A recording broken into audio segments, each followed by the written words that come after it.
짧은 코라고 다 같은 짧은 코가 아니라 원인이 다 다릅니다.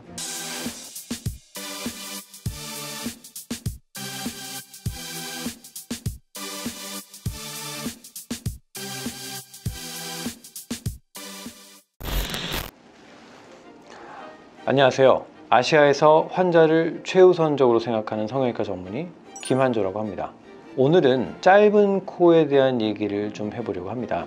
짧은 코는 많은 환자들이 좀 혼용을 해서 사용을 하는데요. 정확하게 분류해서 나눠서 좀 먼저 설명을 드리겠습니다. 실제로 코가 짧은 것과 들려 보이는 것, 그 다음에 비주가 들어간 것, 원인이 다 다릅니다. 통상적으로 코가 짧다, 길다를 얘기하려면 측면에서 입술과 비주, 코의 기둥이죠. 각도를 가장 우선적으로 생각을 합니다. 그래서 그 각도가 95도에서 100도 이상이 됐을 때는 짧은 코다 라는 얘기를 합니다.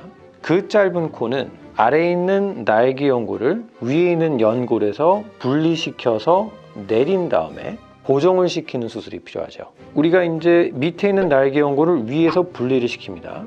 연골은 흐물흐물하기 때문에 다시 분리시키더라도 위로 당겨 올라갈 수 있는 힘이 있는 것이죠.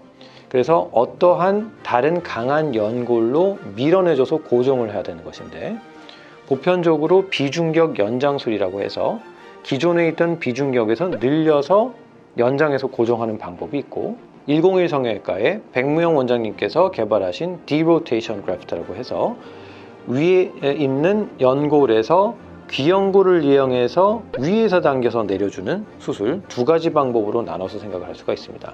그래서 그런 짧은 코는 이러한 연장술 방법으로 내려야 된다. 두 번째, 많은 분들이 좀 헷갈려 하는 게 콧구멍이 딸려 올라간 것을 코가 짧다고 생각하시는데 대부분 맞습니다. 짧은 코와 동반되는 경우가 맞는데요. 코 각도는 괜찮은데 콧구멍만 딸려 올라가는 경우가 있습니다.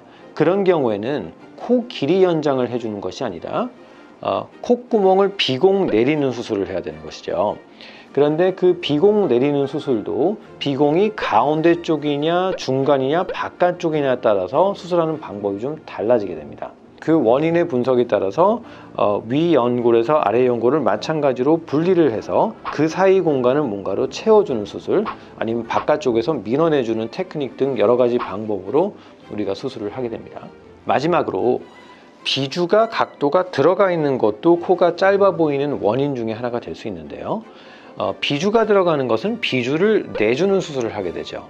그것도 귀연골이 됐건 비중격이 됐건 아니면 때로는 양이 많으면 인조진피가 됐건 늑연골이 됐건 비주 각도가 들어가 있는 부위를 채우는 수술합니다. 짧은 코라고 다 같은 짧은 코가 아니라 실제로 옆모습에서 코의 각도가 짧은 거냐 아니면 비공이 올라가 있는 거냐 비주가 들어가 있는 거냐의 원인에 따라 수술하는 방법이 다 달라지게 됩니다. 정확한 원인을 알고 그거에 맞는 수술을 해야 우리가 만족할 만한 수술 결과를 얻을 수 있다고 생각합니다. 감사합니다.